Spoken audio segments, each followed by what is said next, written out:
سلام زخبركم تخاتلتم سرعة هجدف قبل العصرة وثلاثة أسماتهم ستقصن 150 أسماتهم زيت تقصن دليت فتحين أبا فدرالاو بيت فردي سياتل اسفيلاو كسم مسراتو سفلت يوم وكلت عصرة وثلاثة خصوصات دليت فتحي نزي حقاوت متم بصحو زلو درجان كساب حجي كخيز أنحى حقاو مسرحن أملكتهم مس هزبئهن مهن مبال نابزن صعبات شعات ختماتات أمريكا عدت ككايديوم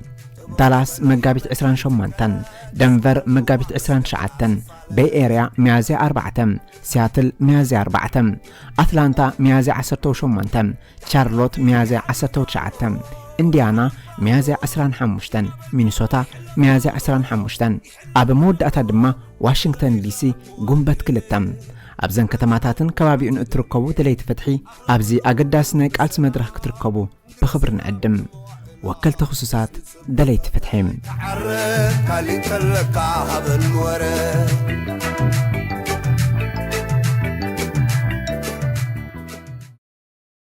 سلام زخبركم تعذبتنا زبادة بزيز محلالكم زلو كاب ساتلايت اي بي ام او وش تعدي بساتلايت اي بي ام اب يوتيوب اب فيسبوك تكتاتلنا كبرات تعذبتنا كاب زخب ستوديونا مو سلامتنا نقرم دابلنا لوم عنتها حيزنا لكم زلنا وانا وقدايو نزق وانا وقداي كم وترو زيتنتنا لي اب زمسايتلو غازيتنيا هناك تليو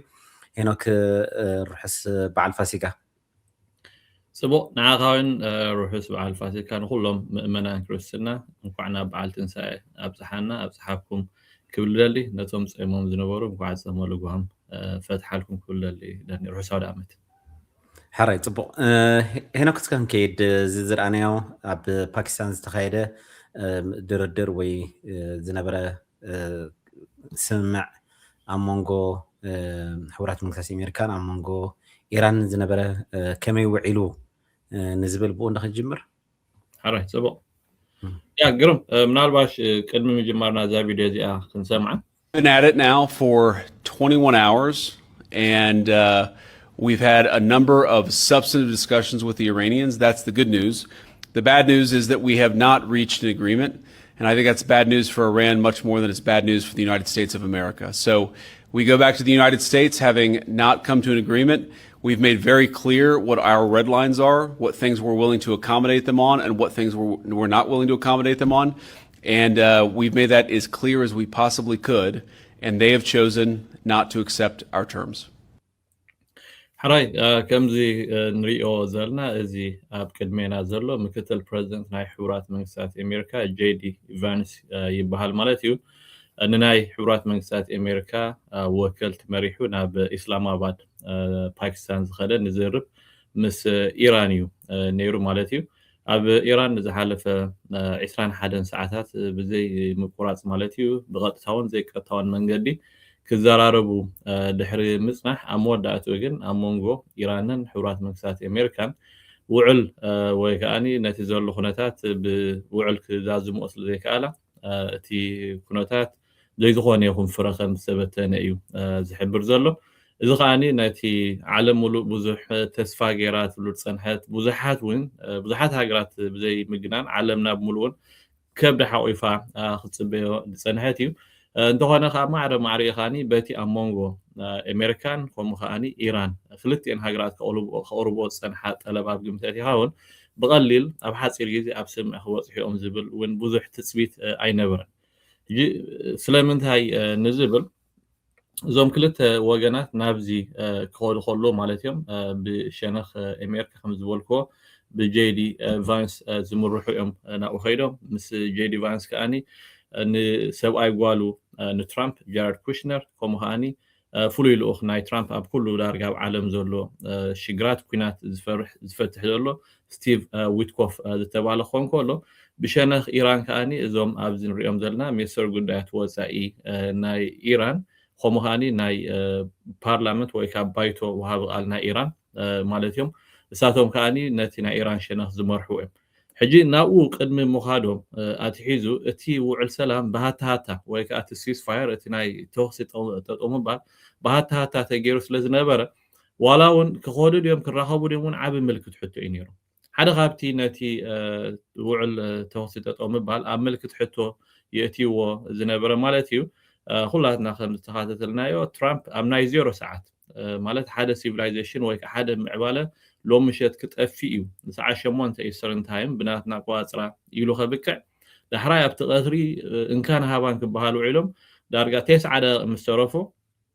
ኣብ መንጎ ኢራንን ኣሜሪካን ተኽሲ ጠጦ ምባል ተገይሩሉ ተባሂሉ ሕጂ እቲ ተኽሲ መነመን ይዘጠቃለል ሕጂ እንታይ ኢሎም ብሸነኽ ፓኪስታን ማለት እዩ ቀዳማይ ሚኒስተር ናይ ፓኪስታን እቲ ተኽሲ ጠጦ ምባል ንሊባኖስ ንእስራኤል ንኣሜሪካ ብሓፈሻኻ ነተን መሓዙት ኣሜሪካ ዝኾና እንኮላይ ንኢራን ዘጠቃልል ከሎ ንጽባሕይቱ ግን እስራኤላውያን እቲ ዝዓበየ መጥቃዕቲ ኣብ ውሽጢ 10 ደቂቕ 100 ዝኸውን ዕላማታት ታርጌት ዝገበረ ንህዝቡላህ ንሃርም ኣለና ዝብል ግን ኣብ ሓቂ እንድሕር መጽኢኻ ኣብቲ ከተማ ርእሰ ከተማ ናይ ሊባኖስ ቤይሩት ማለት እዩ ከቢድ ዝኾነ መጥቃዕቲ ዳርጋ ልዕሊ 1000 ዝኸውን ሰብ ቆሲሉ ካብ 300 ዝኸውን ሰባት ሞይቶም ማለት እዩ ኣብ ዓለም ሙሉእ እውን ኮነኒ ኣስዒቡ ከምኡ ምስ ኮነ ኢራናውያን እንድሕር እስራኤል ነዚ መጥቃዕቲ ተጠውተ ዘየቢላቶ ንሕና ኣብዚ ተወሲ ጠጦ ምባል ስምዕ የለናን ኢሎም ከፈራርሑ ጀሚሮም ማለት እዮም እቲ ኣብ መንጎ ኣሜሪካን ኢራንን ተገይሩ ዝተባሃለ ውዕል ሰላም ማለት ሓደ ካብቲ ስምዕ እንታይ ዝብል ነይሩ ኣሜሪካን እስራኤል ናብ ልዕሊ ኢራን መጥቃዕቲ ጠጦ ከብላ ኢራን ከኣኒ ብወገናኻ እተን መራኽብ ማለት እዩ ነዳዲ ጻዕና ይኹን ካልእ ብወሽመጥ ሓርሙዝ ገይረን ክሓልፋ ዝብል ነይሩ ማለት እዩ ስለዚ ኢራን እንታይ ኢላ ኣብ ልዕሊ ሊባኖስ ዝግበር ዘሎ መጥቃዕቲ ጠጦ ተይሉ እዚ ወሽመጥ ሓርሙዝ ኣይክንከፍቶ ኢና እቲ ተባሂሉ ዝነበረ ውዕል ወይ ከኣኒ ተኽሲ ጠጦ ምባልካ ኣይክነኽብሮ ኢና ምክንያቱ ኦልሬዲ ሰዓትኩም ትሒዝኩም ኣለኹም ተባሂሉ ማለት እዩ ሽዑ ትራምፕ ምስ ነታንያሁ ኣብቲ ሪፖርት ከም ዝወፀ ማለት እዩ ሓደ ትርር ዝበለ ዝርብ ከም ዝገበሩ ምክንያቱ ትራምፕ ከቢድ ዝኾነ ጸቕጢ ኣለዎ ፖለቲካዊ ጸቕጢ ኣለዎ ኣብ ውሽጢ ኣሜሪካ በኣንጻሩ ኣብ እስራኤል እንድሕር ኸይድካ ከኣኒ ነታንያሁ ደገፍ ኣለዎ ነዚ ኣብ ኢራን ዝገብሮ ዘሎ ኩናት ስለዚ ኩሉ ግዜ ነታንያሁ ውዕል ሰላም ክግበር ኣይደልን እዩ ብፍላይ ኣብዚ ሰዓት እዚ ምክንያቱ እቲ ዕላማ ስለዘይሃሮም በኣንጻሩ ትራምፕ ውዕል ሰላም ክገብር ደሎ ስለዚ ትራምፕ ነቲ ቤንያሚን ነታንያሁ ኣብ ልዕሊ ሊባኖስ ዝገብሮ ዘሎ ጠጠው ከብሉ ከም ዝሓተቶ ማለት እዩ ብድሕሪኡ ነታንያሁ ወፂኡ ከኣኒ ኣብ መንጎ መንግስቲ ሊባኖስን መንግስቲ እስራኤልን ዝርብ ክግበር ትእዛዝ ከም ዝሃበ ተዛሪቡ ከምኡ ምስ ኮነ ከኣኒ ናብ ኢስላማባድ ወይ ከዓ ፓኪስታን መፅኦም ማለት እዩ ዓርቢ ኣትዮም ቀዳም ኣብ ፓኪስታን እቲ ዝርብ ተጀሚሩ ነዊሕ ሰዓታት ከይዱ ክልቲኦም ወገናት ነናቶም ቅድመ ኩነት ሒዞም እዮም ኣብኡ መፅኦም ሕጂ ኩልኻ ክልተ ቅድመ ኩነት ሒዝካ ትመፅእ ከላ ኩልኻ ከዓ ኣነ ዝያዳ ሌቨሬጅ ኣለኒ ወይ ከዓ ኣነ ኣብዚ ነገር እዚ ዝያዳ ኣድቫንቴጅ ኣለኒ ኢልካ እንድሕር ተኣምን ኮንካ ኣብ ውዕል ሰላም ወይ ከዓ ኣብ ከም ዝኣመሰለ ዝርብ ተራዲኻ ትወፅእ ኣይትኽእልን ኢኻ መብዛሕትኡ ግዜ ድሕሪ ኩናት ሓደ ሰዓር ሓደ ተሰዓር ወይ ከዓ ሓደ ሓያል ሓደ ድኾም እንድሕር ሃልዩ እንታይ ዝኸውን እቲ ዝሓየለ ነቲ ደኺሙ ዘሎ ዲክቴት ይገብሮ እዚ ንዝን ትገብር ብሎ እቲ ኦልሬዲ ተሰዓይሩ ስለ ዘሎ እንድሕር ኣዘይ ገይሩ እቲ ክመፅእ ዝኽእል ሰዓብያን ስለርዳእ እንታይ ይኸውን ማለት እዩ እዚኦም ከምዚኦም ዝኣመሰሉ ኣብ ባይታ ወይ ከዓ ኣብ ጠረጴዛ ሓደ ውዕል ፈፂምካ ትመፅእ ኣብዚ ግን እንታይ እቲ ዝኸበደ ዝገብሮ ኢራናውያን ብወገኖም ንሕና ላዕለዋ ኢድ ኣለና ኣብዚ ኩናት ኢሎም ዝሓስብ ዘለዉ ብዙሓት ሰባት እውን ኣብ ሰዓት እዚ ካብ ኣሜሪካ ኢራን ላዕለዋ ኢድ ኣለዋ ኢሎም ይትንትኑ ማለት እዩ ኣነ እውን ሙሱ ይሰማዕ ኣሜሪካውያን ብወገኖም በቲ ኣብ ልዕሊ ኢራን ጌርናዮ ዘለና ኣውሪድናዮ ዘለና ዕንወት ማለት እዩ ሕጂ እውን ከቢድ ዕንወት ክነብሩ ስለ ዝኽእል ላዕለዋ ኢድ ኣለና እዚ ክልቲኦም ላዕለዋ ኢድ ኣለና ኢሎም ስለዝመፁ እዚ ውዕል እዚ ክግበር እዩ ዝብል ዳርጋ ሜቢ 10 ሚእታዊት ተስፋታት ነይሩ ሓደ ካብ ክልቲኦም ተገብራሉ ሕድገታት ገብራሉ ኮንሴሽን ወይ ከዓ ኮምፕሮማይዝ ገብር ከኣሉ ምክንያቱ እቲ ብክልቲኦም ዝቐረበ ጠለብ ከበድ ጠለባ ስለነበረ ዳስዋይ ድሕሪ 21 ነዊሕ ዝኾነ ዝርብ ኣብ ሓደ ስምዕ ክበፅሑ ይከኣሉ ሕጂ ብወገን ኣሜሪካውያን ነዚ ውዕል እዚ ክፍርሙሉ ዘይከኣል ምክንያት ክጠቅስ ከሎ እዚ ምክትል ፕሬዚደንት ጄዲ ቫንስ እንታይ ዝብል ኢራናውያን ኒኩለር ንኸየፍርዩ መብፃዕ ክኣትውልና ይኮን በቃ እቲ ኒኩለር ምፍራይ ዝበሃል ስጠቕላላ ክንጎልፎ ኢና ኢሎም ክሰማምዑ ይከኣሉን እሱ እቲ ዝዓበየ ነጥብ ከም ዝነበረ እዩ ዝዛረብ እቲ ካልኣይካ ብዛዕባ ንወሽመጥ ሓርሙዝካ ኣብ መን ይቆፃፀሮ ኢራናውያን ቅድሚ ሕጂ ኣብ ዝሓለፈ ግዜ ኣብ ስዊዘርላንድ ኣኼባ ኣብ ዝገብሩ ዝነበሩ ሓደ ዓብይ ዝኾነ ሕድገት ገይሮም ነይሮም ምክንያቱ ክጥቁዕ ይደልዩም ነይሮም ዝኩሉ ዝወረዶም ክወርዶም ስለዘይደልዩ ዝነበሩ በቃ ኢሎም ሕራ ኢሎም ሕድገት ገይሮም ነይሮም ሸ ሕድገት እንታይ እዩ ነይሩ መሲልካ ዋላ እውን እዚ ሕጂ ጌርና ያልና እቲ ናይ ኒኩለር መስርሒ ውሰድዎ ግን ከአን እነ ሲቪላው ዝኸውን ናይ ኒውክሊር ኤነርጂ ካይድለና ዝብል ክሳብ ከምኡ በጽሖም ከም ዝነበሩ እዩ ዝንገር ማለት እዩ ሕጂ ግን ድሕሪ ዝኹሉ መጥቃዕተ ግን ንሕና መሰል ኣለና ንሕና ንኒውክሊር ኣይኮንና ንጥቀመሉ ግን ከኣኒ ግቦር ኣይክትግቦር ክትብልና ኣይትኽእሉን ኢኹም መሰል ኣለና ናብቲ ቅድሚ ሕጂ ዝነበረ ኣብኡ ተመሊሶም ማለት እዩ እቲ ካልኣይ ከኣኒ እቲ ዝዓበየ ስቲኪንግ ፖይንት ብሎ ወይ ከዓ ንክልቲኦም ከሰማምዖም ዘይከኣልካ ወሽመጥ ሓርሙዝ መን ይቆፃፀሮ ሕጂ ቅድሚ ሕጂ ወሽመጥ ሓርሙዝ ከመይ ነይሩ of course among Omanin wala Iran and ኣይኮን እምበር ብነፃ ኩለንተን ከባቢ ዘለዋ እቲ ነዳዲ ይኹን ድኹዒ ይኹን ሂልየም ይኹን ኩሉ እቲ ካብኡ ዝሓልፍ ዘበለ ብነፃ ዝሓልፈሉ እዩ ነይሩ ሕጂ ግን ኢራናውያን እንታይ ይብሉ ማለት እዮም ንመጀመርያ ግዜኦም ድሕሪ 47 ዓመት ከምኡ ክገብሩ ከም ዝኽእሉ ብተግባር ዝረኣየሉ ኣጋጣሚ ስለ ዝኾነ እዚ ግዝኣትና እዩ ድሕሪ ሕጂ በዚ ዝሓልፍ ብናትና ፍቃድ ጥራይ ክሓልፍ ዝኽእል ዝሃት ዝዓበየ ጠለብ ኣቅሪቦሞ ዘሎ ማለት እዩ ስለዚ በዚ ምክንያት እዚ ውዕል እዚ ወይ ከዓ ዝመንጎ ዘን ክልተ ሃገራት ናብ እስላማባድ 21 ሰዓታት ዝኸደ ዘይዝኾነ ይኹን ፍረ ፈሺሉ ወይ ከዓኒ ነናብ ቦቶም ድሮ ጄዲ ቫንስ ናብ ኣሜሪካ ተመሊሱሎ ማለት እዩ ተበጊሱሎ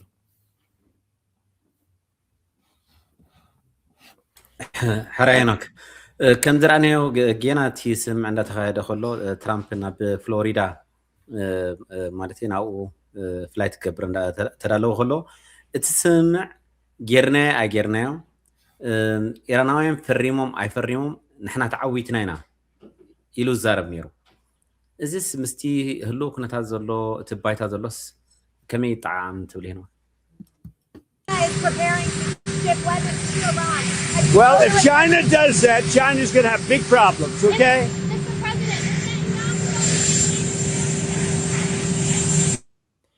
حرك حجز يا دانيال انتايو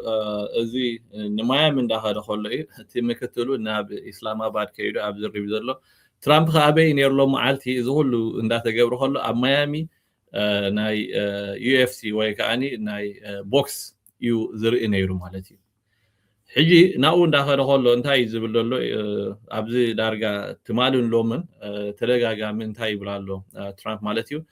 إيران أبزو على سلام زي ويابزن الجور زلا زرب نتزبلنا يوم طلب يقبلوا نحنا تعودنا عنا يزودوا له حجزي أنت يا مثلا كموسيت يا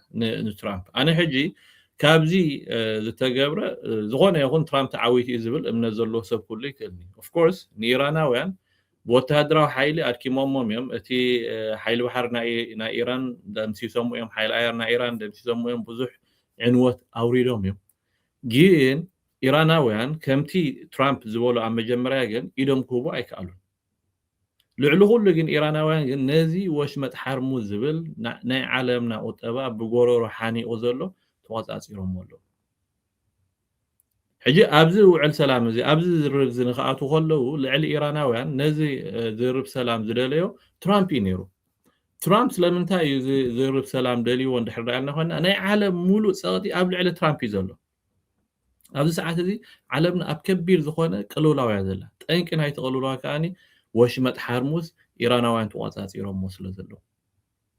ሕጂ ወሽመጥ ሓርሙዝ ብምቆፃሮም ኢራናውያን እንታይ ዓይነት ከቢር ዝኾነ ፀቕጢ ተፈጢሩ ዘሎ ድሕሪልና ደጋጊምና ክንዛረበሉ ኣገዳሲ ስለ ዝኾነ ኣብዚ ሰዓት እዚ ኣብ ዓለምና ሕፅረት ነዳዲ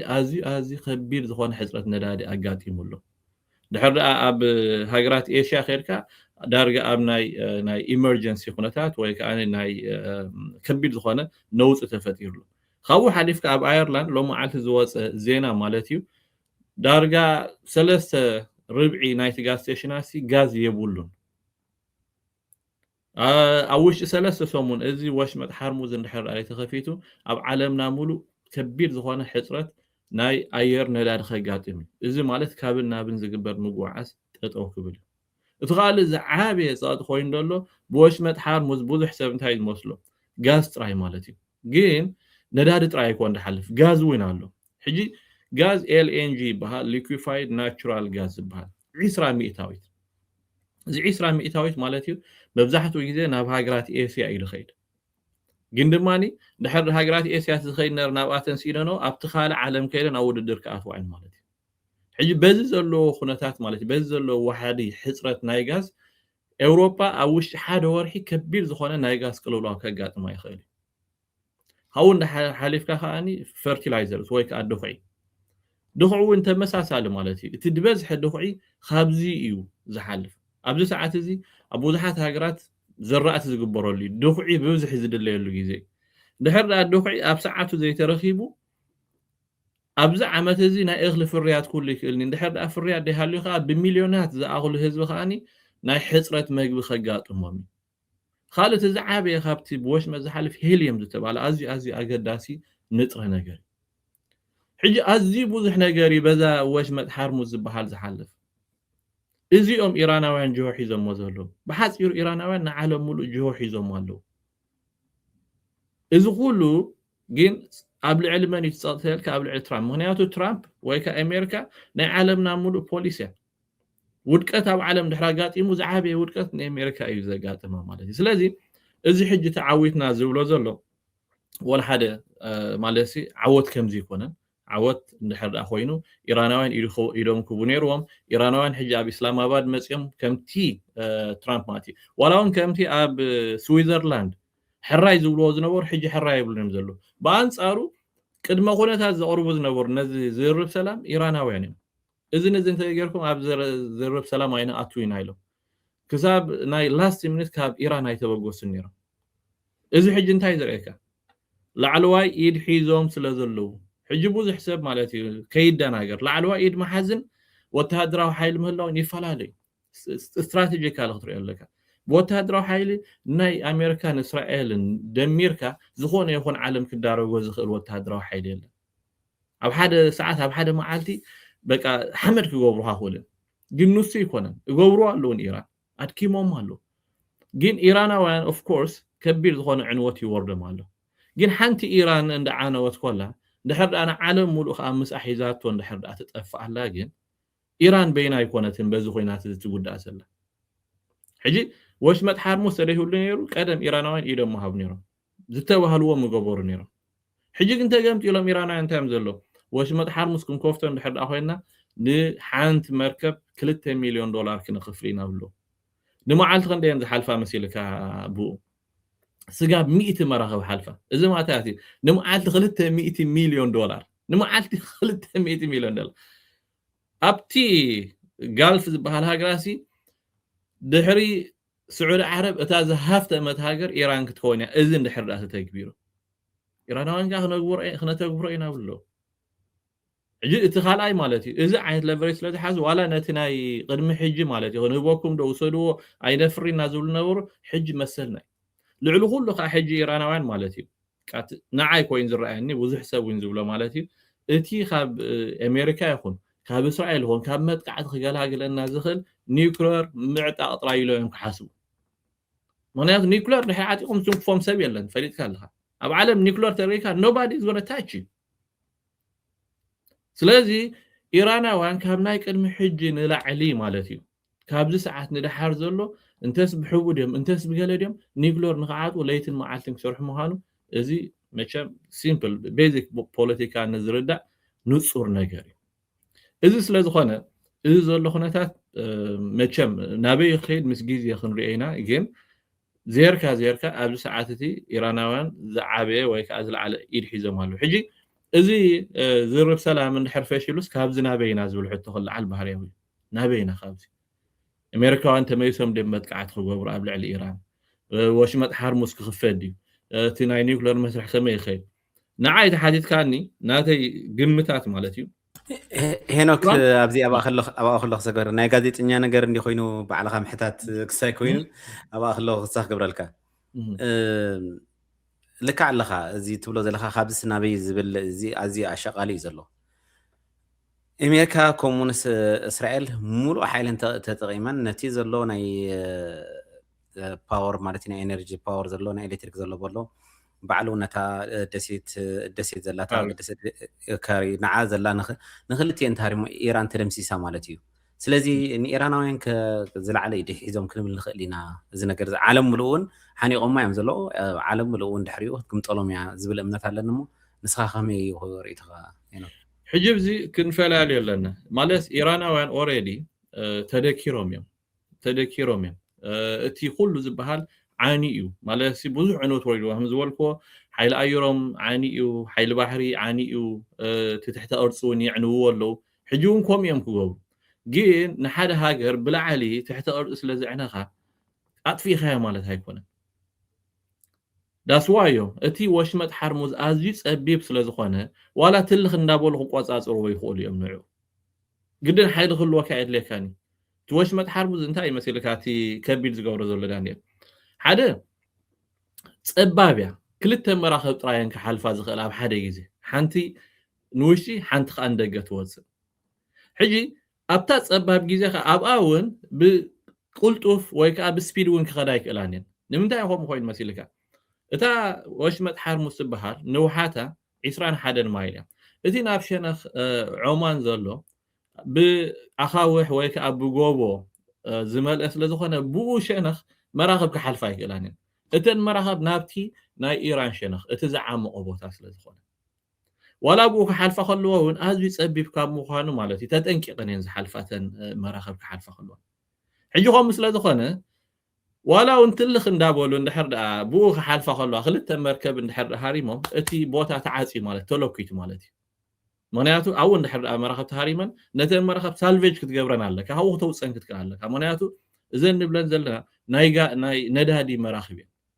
حجي ناي ندادي مراخب سلازخونه حنتي درون اندحر عليواتك ابا هولا انت حويات تقاصل مالتي ميسايلات وين يدلكاني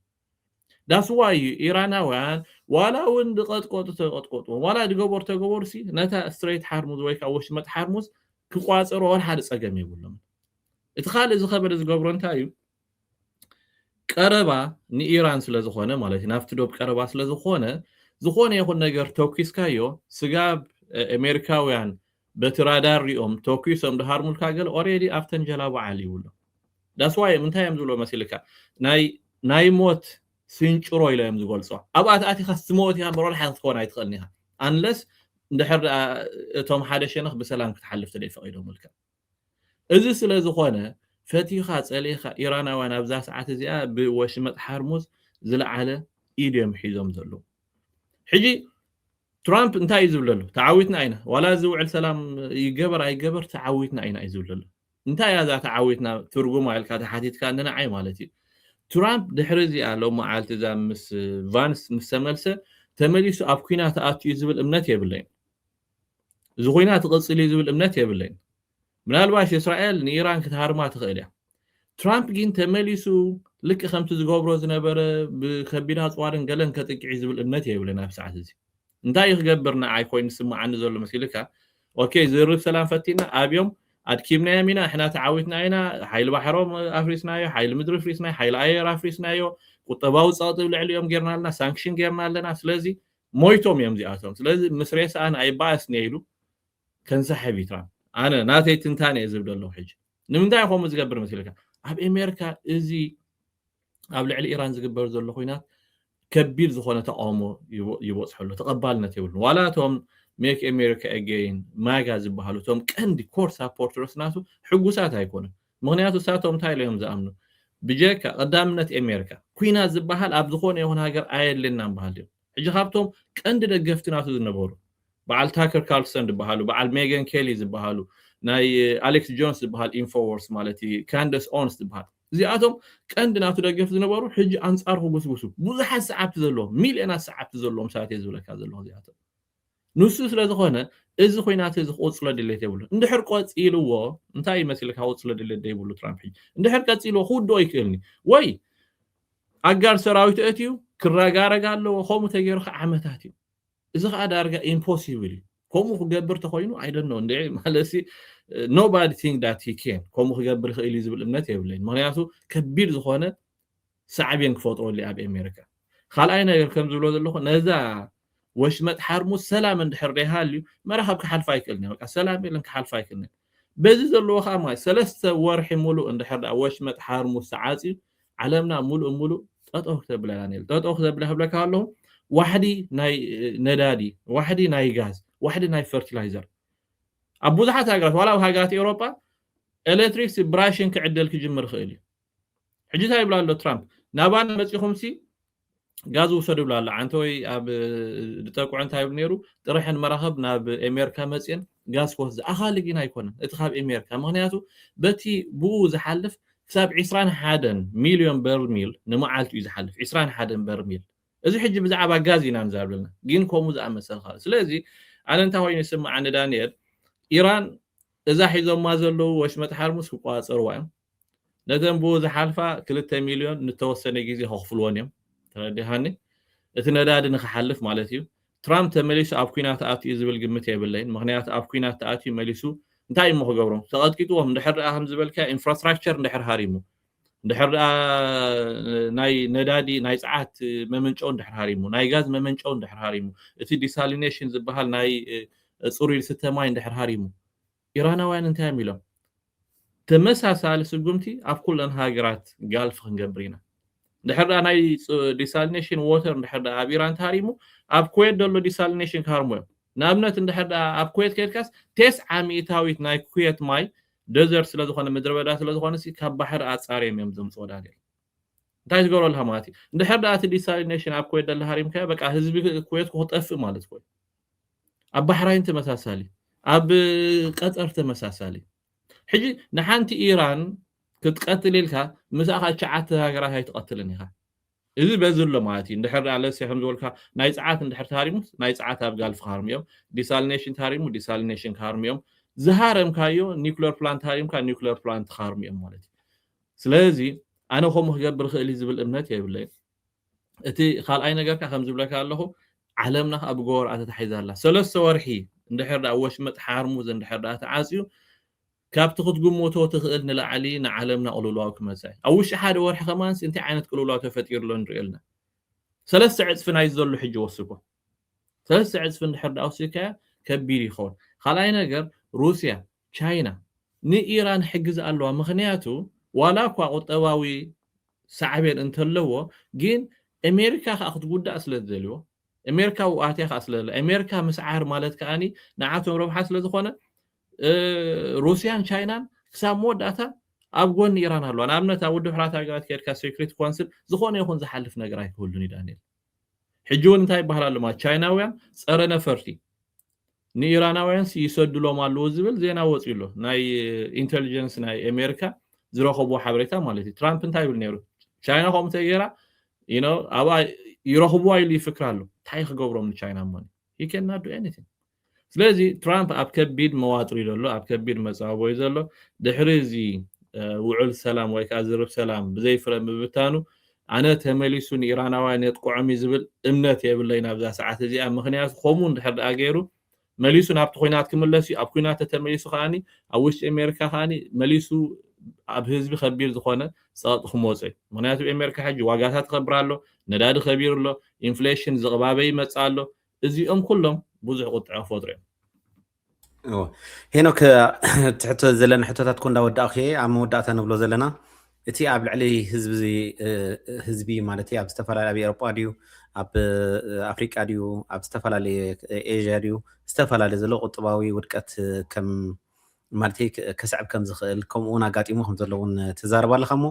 ኢራን ከዓ 9 ሚልዮን ህዝቢ ዘለዎም እዞም 9 ሚልዮን ህዝቢ ዘለዎም ከዓ ቆልዓ ሰበይቲ ህዝቢ ኢኻ ትመርሕ ዘለኻ እዚ ነገር እዚ ከምዚ እንተቐፂሉ ፅባሕ ንጎ ኣብ ኢራን ሓንቲ ነገር ከኣቱ ተዘይክኢሉ መሰረታዊ ነገራት ጠለባት ከኣቱ ተዘይክኢሉ ንህዝቢ ኢራን ከዓ ብፍላይ ከዓ ዝበልናየን እተን ኣገዳሲ ዝብለን ቦታታት እንተተሃሪቦም ሲ ፅባሕ ንጎሆ ንህዝቢ ኢራን ኣብ ፀገም ኣይወደቕን እቲ መንግስቲ እውን ኣብ ፀገም ኣይወደቕን ኢልካ ተኣምን ህዝቢ ኢራን እንታይ መስልካ ከም ዝበልካዮ ፅቡቅ ኣለኻ ማለት ቁጥቆጡ እኮ እዮም ዘሎ ቀሊል ኣይኮነን ሶሪ ሄኖክ ኣባ ከለኻ ክትምልሰለይ ማለት እዩ ኣብ ዝሓለፈ እዋን ኣብ ዜና ክሪኦ ከም ዝነበርኩ ህዝቢ ኢራን ላምባ ይጥቀም እቲ ዝተሓተ ዘይቲ እዩ ላምባ ይጥቀም ነዳዲ ይጥቀም ማለት እዩ ሕጂ እቲ ላምባቲ ኣዝዩ ከቢሮም ኣዝዩ ሲኖም ኣዝዮም ተሸጊሮም ተጨኒቆም ንኣብሲሎም ክበልዕሉ ብዘይክእሉ እዋን እዮም ዝኸዱ ዘለዉ ስለዚ ኣብ መወዳእታ ኣብ ኢራን ዓፀቦን ፀገምን ከም ዘጋጥም ፍሉጥ እዩ ስጋም ማእስዮም ከምዚ ኢሎም ኢራን ንኺሶም ክኸዱ وحጂ ግን እንታይ መስልካ ክንሪኦ ዘለና የስ ኢራናውያን በዚ ኣብ ልዕሊኦም ዝግበር ዘሎ ማለት እዩ ከቢድ ዝኾነ ዕንወት ይወርድ ኣሎ ግን ሓደ ነገር ክንርስዖ ዘይብልና ብፍላይ ኣብ ዝሓለፈ ግዜ ትራምፕ ሓደ ምዕባለ ሓደ ሲቪላይዜሽን ክጠፊ ይኽብል ከሎ ንህዝቢ ኢራን ክሉ ቁሙጽ እዩ ዝብል ዘሎ ዳስ ዋይ ዋላ ውሽጢ ኣሜሪካ ከቢድ ዝኾነ ተቃውሞ ገጢሞ ሕጂ ሆሞ ክትብል ከለካ እንታይ ማለት እዩ ካብቲ ነቲ ስርዓት ዝነበረ ምጥቃዕ ወይ ክገብሮ ነበርካ ነቲ ህዝቡ እንትልክሞ ኣለካ ማለት እዩ ለዚ ሕጂ ታይስካ ዋላ እቲ ህዝቢ ይኹን ዋላ እቲ ተኣሽሙ ይኹን ናይ ሰርቫይቫል ሕቶ እዩ ናይ ህላውነት ካጻልነት ሕቶ እዩ ድሕራይ ክንዝንጉዖ ዘይብልና ኢራናውያን ዳርጋ ከም ዝኾነ ማለት እዩ ኣዝዮም በቲ ናቶም በሃገሮም ገለ ዝኮርዑ ህዝቢ እዮም ኣሊልካ ማለት ናይ ሽሓት ዘመን ታሪክ ዘለዎም ህዝቢ እዮም እጂ ኣብ ከምዚ ዝኣመሰለ ድሕር ናትካ ናይ ህላውነትካ ናይ ቀጻልነትካ ኣብ ምልክት ሕቶ ድሕር ኣትዩ እቲ ዝነበረ እቲ ኣብ ውሽጢ ኢራን ዝነበረ ነገር እቲ ዋላ ጽላኣትን ገለን ማዕረ ይጠፍእ ከምዚኦም ዝኣመሰሉ ኮነቶም ውልቀ መልእኽቲ እዮም ኮዘርብሑ ዋላ መንጽር ኤርትራ እንደንርአዩ እንታይ ንብል ኣብ ከባቢና ሽግር ክፍጠር ከሎ ወይ ገለ ክገብር ከሎ መን ይዝረብሕ እቲ ስርዓት ይዝረብሕ ሕጂ በዚ እስራኤልን ኣሜሪካን ዝገበርኦ መጥቃዕቲ በዚ ዝገብሮ ዘለዋ እኮ ካብ ዝኾነ ይኹን ላዕሊ ዝረብሐ ድሕሪ ሃሉ ኮይኑ እቲ ኣብቲ ሃገር ዘሎ ውልቀ መልካዊ ስርዓት እዩ ምክንያቱ ሕጂ እንታይ ኮይኑ ምክንያት ሂቦም በቃ ከጥፍኡና መፅዮም ካብ ገጽ ምድሪ ከቡልና እዮም ስለዚ ናይ ህላዊ ሕቶ እዩ ሕጂ ናይ ሰርቫይቫል ሕቶ እዩ ፖለቲካዊ ሕቶ ኣይኮነን ብዙሕ ሰብ ነዚ ይቕበሎ እዩ ስለምንታይ ዝቕበሎ መሲልካ ባዕሉ ትራምፕ እውን ይብሉ ስለዘሎ ባዕሉ ነታንያሁ እውን ይብሉ ስለዘሎ ክንርክቦም ኢና ክነጥፍኦም ኢና ይብሉ ስለዘሎ ትረዲሃን ሕጂ እሱ ስለዝኾነ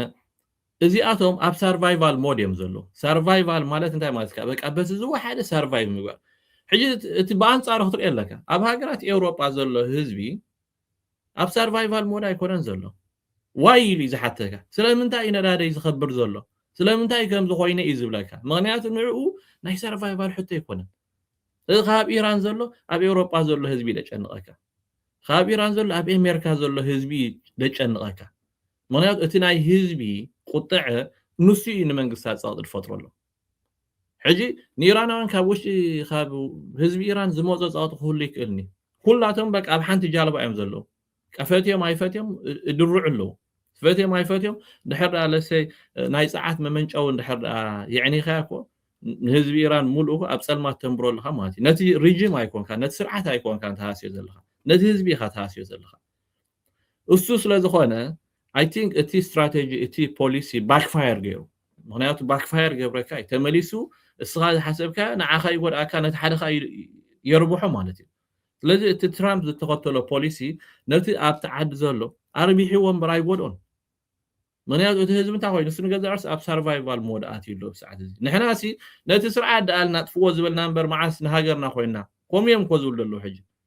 ነቲ ስርዓት ደኣ እምበር ንድሕር ንሃገር ንድሕር ኣጥፎ ኮይኖም ንሕና እውን ፈቃደኛታት ኣይኮናን እዮም ዝብሉካ ማለት እዩ ሕጂ በዚ ኢኻ ትሪኦ ዘለካ ሓደ ሰርቫይቫል ሞድ ዘሎ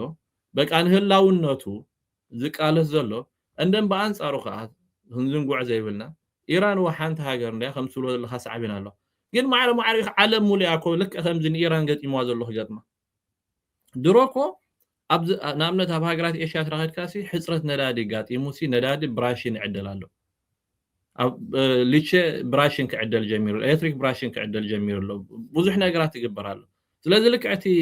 ኣብ ኢራን ደሎስ ኢራንስ ኣብ ኩናት ኣትያ ንህላውነትና ንቐጻልነትና ነቲ ፕራይድናትና ኢሎምሲ ዋጋ ከፍሉ ኣለዉ እዘን ካልኦት ከምንታይ ነዚ ኩሉ ዋጋ ዝኸፍሎ ዘሎ ዋይም ሃገራት ኤውሮጳ ነዚ ዋጋ ዝኸፍለሉ ሕጂ ሎም መዓልቲ ኣብ ዜና ወፂኢ ዝነበረ ኣብ ኣየርላንድ ማለት እዩ ነዳዲ ስለዝወሓደ ክልተ ሲሶ ማለት እዩ በቃ 2/3 ናይቲ ጋዝ ስቴሽናሲ ኢምፕቲ ኮይኑ ወላ ሓደ ነዳዲ ዝበሃል የብሉን ጎደናታት ተዓፅዩ ማለት እዩ ዓብ ዝኾነ ኣድማ ሰለማዊ ሰልፊ ይግበር ኣሎ እንድሕር ደኣ በዛ ኩነታት እዚኣ ቀፂላ 3 ሰሙን እንድሕር ደኣ ጋዝ ክረኽባ ዘይክእለን ሃገራት ኤውሮጳ ከቢድ ዝኾነ ናይ ጋዝ ቅልውላው ከጋጥመን እዩ ናይ ኤሌክትሪክ ሕፅረት ከጋጥመን እዩ እንድሕር ደኣ ከም ዘለዎ ቀፂሉ ንሓደ ወርሒ እንታይ ይብሉ ነይሩ ማለት እዩ ኣብ ኤውሮጳ ሲ ሊቺ ኤሌክትሪክ ሲ ብራሽን ክገብሩ እዮም እዚ እኮ ተሰሚዑ ይፈልጥኒ ዳንኤል ሕጂ ኣሜሪካ ክንደይ ማይ ርሒቓ ክነሳ ዋላ ኣብ ዝናትና እንድሕር ኣብ ኣሜሪካ እንድሕር ኸድካ ነዳዲ ኣብዛ ሰዓት እዚኣ 4.20 በፂሑ ኣሎ እዚ ሕጂ ዝሓሰረ እዩ ዝብለካ ኣሎ ኣብ ካልኦት ከተማታት በዓል ካሊፎርኒያ ትኸድካ ስጋብ $6 $7 ንጋለን ኣሎ እንድሕር እዚ ናብ $5 እንድሕር ደኣ ደይቡ ካልእቲ ዝዓበየ ኣብ ኣሜሪካ ዝፈጥር ዘሎ ናይ ፈርቲላይዘር ወይ ከዓ ድኩዕ ዘይምህላው እዞም ኩሎም ኣብ ኣሜሪካ ዘለዉ ሓረስቶት ቀሊል ዘይኮነ ቅልውላው ማለት እዩ ምክንያቱ ኩሉ ግዜ ድኹዕ ከድልየካ እዩ ኣታዊታትካን ወፃኢታትካን ብኡ እዩ ዝትመን ማለት እዩ ስለዚ again ክንሪኦ ዘለና ኢራናውያን ይቆጥቆጥሎ ይድኮርሎ ግን በዚ ዘለዎም leverage በይኖም ኣይኮኑን ዝጥሕሉ ተታሒዝና ኢና ንሞት ብሉ ካሉ ሕጂ ክልተ ነገር እያ ሓንቲ ጃልባ ስትጥሕል ኣላ ትረዲኻኒ ለሲ ኣብ ሓንቲ ጃልባ ኣለና ኣለኻ መበሎ ሕጂ ገሊኡ በቃ ምሻለካስ ድሞት ደሎ ትረዲኻኒ ገሊኡ ግን በቃ ክነብር ዝኽእል እዩ ጽቡቕ ህይወት ክሕልፍ ዝኽእል እዩ ሕጂ ትድሞት ደሎ በቃ ወላ ሓደ one way or the other ስሞት እያ ሒዘካ ክሞት እንድሕር ኢልካስ ስኻ ናይ ግድን ኢኻ ስኻ ክድሕን ስለደልስ you have to do something ማለት ሕጂ ኣብ ኮም እዩ ዘሎ ማለት ሓደ ናይ ሰርቫይቫል ሕቶ እዩ ናይ ህላውን ናይ ሞትን ሕቶ እዩ እቲ ሓደ ግን ብዘይ ዝኾነ ይኹን ምኽንያት ይሳፈር ዝገብር ዘሎ እዚ ከዓ ንውሕዳት ሃገራት ኣይኮን ንሃገራት ዓለም ሙሉእ ልዕሊ ኩሉ ከዓ ሃገራት ወሽመጥካ እዚአን ከዓ ክንርስዕና ይብልና ኣብኡ ዘለዋ ቀጠር ሕቡራት ኢማራት ዓረብ ኩዌት ባህሬን ስዑዲ ዓረብ እዚኣተን ከዓ እሞ ጠቕላላ ማለት እዩ ድኾነ ይኹን ነገር ኣብ ልዕሊ ኢራን ዝግበር ነገር ተመሳሳሊ ዕንወት ይብኣተን ክበፅሕ ቀሊል እኳ ኣይኮን ሓንቲ ሲቪላይዜሽን ወይ ከዓ ሓንቲ ምዕብልቲ ሃገር ኣጥፊኻ ኢራን ኣጥፊኻሲ ነተን ትሽዓተ እንድሕር ኣለኪማት ተንጠፊኣስ መን እዩ ዝያዳ ዝኸስር ዘሎ ያኮ ሲምፕል ካልኩሌሽን ያ ሲምፕል ማትስ ያ ትረዲኻኒ ሓደ ሰብሲ ሓንቲ እንቋሖ በዚኣ ሸዓተ እንቋሖ ሓንቲ እንቋሖ ሲርካ ሸዓተ እንቋሖ ሲርካሲ ኣይናይ ዝያዳ ኸሲር ዘሎ በዓል ሸዓተ እንቋሖ ይኸሲር ዘሎ ብኸምኡ ንርአየን ዘን ሃገራት እዚኣ ማለት እቲ ክሳራ ንርአዮ ማለት እዩ ሶ of course ምሻለካ እቲ ክንዝንጉዕ ዘይብልና ርድኣኒ እዩ እቲ ሓይሊ ናይ ኣሜሪካ ናይ እስራኤል ርድኣኒ እዩ እቲ ኣብ ልዕሊ ኢራን ከወርድዎ ዝኽእሉ ዕንወት ርድኡ ነገር እዩ ግን ኣብዛ ሰዓት እዚኣ ግን በቲ ካብ ትፅቢቶም ወፃኢ ወይ እውን ብዝግባእ ዘይሓሰብሉ ንወሽመጥ ሓርሙስ ኢራን ክትቋፀሮ ስለ ዝኽኣለት ግን ኣሜሪካውያን ወይ ከዓ ትራምፕ ኣማራፂ የብሉን that's why you ኣብዛ ውዕል ሰላም ኮርኢና ኢና መን እዩ ነዛ ውዕል ሰላም እዚኣ ደሊዋ እንድሕር ያልና ኮይና አሚን ኩሉ ዓለም ዝብሎ ዘሎ ትራምፕ ይደሊዋ ኢራናውያን ኣይደሊዋን ስለምንታይ እንድሕር መዓልታት ወሲኾም ዝያዳ ፀወት ኣብ ትራምፕ ዝዓቢ እንታይ ይሆን ማለት እዩ ናይ ግድን ትራምፕ ይሕድገት ዝገብር ኮንሴሽን ዝገብር ኣብቲ ናይ ዝርብ ጣውላ ክትከይድ ከለኻ ማለት እዩ ብዙሕ እኮ ኮንሴሽን ገይርኮ ብዙሕ ሕድገት ገይርኮ ንኣብነት ነታንያሁ ንእስራኤል ንሊባኖስ ከጥቃዕ ከሎ ደው ኢሉ ጠጠው ኣቡሎ ኢልዎ ጠጠው ኣቡሎ ተዘየለ ሲስ ፋየር ወይ ከዓ እዚ ተኽስጦ ምባል ንኹሉ ዝገብር የለ እውጀ ኢልዎ ከይፈተወ እዩ ቤንያሚን ነታንያሁ ጠጠው ኣቢልዎ መን ስለምንታይ ሆም ኮይኑ ኢራናውያን ኣብ ልዕሊ ሊባኖስ ዝግበር ዘሎ መጥቃዕቲ ጠጠው ተዘይሉ ንሕና ኣብዚ ዝርብ ሰላም የለናን ስለ ዝበሉ ተረዲያካ ሕጂ ኣነ ኮይኑ ስማዓኒ ማለት እዩ ትራምፕ ነዛ ንእሽተይ ዝርብ ሰላም ደሊዋ ኮይኑ ስማዓኒ ንምንታይ መስልካ ደሊዋ ፈቲና ኣይኮነልናን ቀቲልና የሚና እዚኦም ሬሳታት እዮም ሕጂ ምዝሞተ ንሕና ኣይንዋጋኣይና በቃ ገዲፍና ያለና ክብል ክእል እዩ ንምንታይ ዝልካ መውፃእ ኣፍ ደገ እዩ ዘሎ ትራምፕ ሕጂ ቆሙ ገይሮ እንድሕር ዳ ወፂኡ እቲ ፀገም ሕጂ ናቱ ይኮኒ ምክንያቱ እቲ ወሽመጥ ሓርሙዝ ሽዑ ተደልየን ካልኦት ሃገራት 2 ሚልዮን ክፈላ ተዘራሪበን ድም ከፍቶ ዋላ ብሓይልን ክትቀማ ሽዑ ናብተን ካልኦት ሃገራት ከዓ ትባርደን ፋሕተብሎ ኣለኻ ግን ኣብ ሞንጎ ኩናት እንዳተገብሮ ከሎ ክትወፅእ ኣይትኽእልን ኢኻ እዚኣ ግን ትራምፕ ታሂባቶ ላ መስልካ ዳና ኣይኮን ስማዓና አይ ዶንት ኖ ምስ ግዜ ክንርኢና ናተይ ፕሬዲክሽን ዝገብር ኣሎ እዚኣ ግን ኣፍ ደገ ማዕጾ ያሂባቶ ንትራምፕ በቃ ፈቲና ክንዛረብ ኣይገበሩን በቃ ዝን ክንገብርና ከምዚ ክንገብርና እዚኦም ሕጂ ሞይቶም እንድሕር ሰሚዕኻ ሎ መዓልቲ ሙሉ መዓልቲ ተዓዊትና ኢና ዋላ ዝርብ ሰላም ፍረይሃሉ ወይሃሉ ተዓዊትና ኢና ክብል ውዒሉ እዚኣ ማለት እንታይ እያ እንድሕር ኢልካኒ ናብታ ኩናት ኣይክምለስን እዩ ማለት እያ ናተይ ገምጋምያ እዚኣ maybe ክምለስ ክእል እዩ ክሪኣ ከለኹ ግን 900 በዚኣ ገይሩ ሸህት ኢሉ ክወፅእ ትራምፕ ብድሕሪ ኢራናውያን ነታ ወሽመጥ ሓርሙስ ኦፍ ኮርስ ንግዜ ክቋፀርዋ እዮም ቀስ ኢልካ ግን እቲ ዝርብ ሰላም ክመፅእ ክእል ኮይኑ ስማዓኒ ሕጂ ግን በዚኣ እታ ጉዳይ ትዕፀ ኢለ ይግምት ምክንያቱ እንታይ እዩ ትራምፕ እንድሕር ወፅኡ ኢራናውያን እንድሕር ዳ ኣለሰ ዋላ ገንዘብ እንዳኽፈሉ እንድሕር ዳ ነተን መራኽብ ክሕልፍዎን ጀሚሮም ንግዜ የዋፃይ ዓለም ዋላ 2 ሚልዮን እንዳኸፈለት ክትሓልፈ ዋፃይ ሎንግ ተርም ኦፍ ኮርስ ዝርብ ጌርካ ገለ መፍትሒ ክርከበሉ ክእል እዩ ንሓፂር ግዜ ግን ካብቲ ዓፅዎ ዋላ 2 ሚልዮን እንዳሃብካ እንዳኸፈልካ መራኽብ ክሓልፋ አይ ቲንክ ሞር ውፅኢታዊ ኮይኑ ስማዕ ንምንታይ ትልካኒ ኤኒዌይስ እቲ ነዳዲ ስለዘይ ሓለፈስ ኣብ ሰዓት ኣበይ በፂሕሎ ትልካ ንሓደ በርሚል ናብ 140 ገለ በፂሕሎ ምዕፃው 150 160 2 ሚልዮን ከፊልካ ዝያዳ ከማን ብዝሓሰረ ነዳዲ ክሸይ ትኽእል ኢኻ ካብ ኣብዚ ሰዓት ዘሎ So أنا إذا خويني سمع عن دانيال this is my prediction not a prediction مالتي حرا هناك يغني لي تزمت زلو خونتاتونا أزيو أسكافي أزي تحلال خندخون يزخي زلومو نغتصالون تخونتاتنا تعذبتنا وانا حبريتنا خنقربينا دقيمنا نملا حزب إرترا نمنا نكرسنا رحوس بعل فاسيكا ندابلنا كومون هناك نعخان بيت سبكان رحوس بعل فاسيكا يقبرل كان ندابلكو نايلو معنتي مدبنا أبزعاتو مسترفو مدباتنا حرقكم سنة مكتال يعني الله أنا ونعخان نقول منا نكرسنا رحوس بعل تنسعي تقول لي thank you داني هراي أنا اللي هناك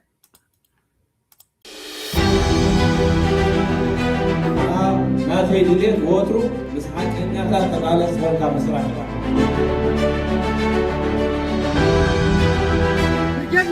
رجعنا حمدو من بارو أبعد تجيب حارنة وتسمي له حارة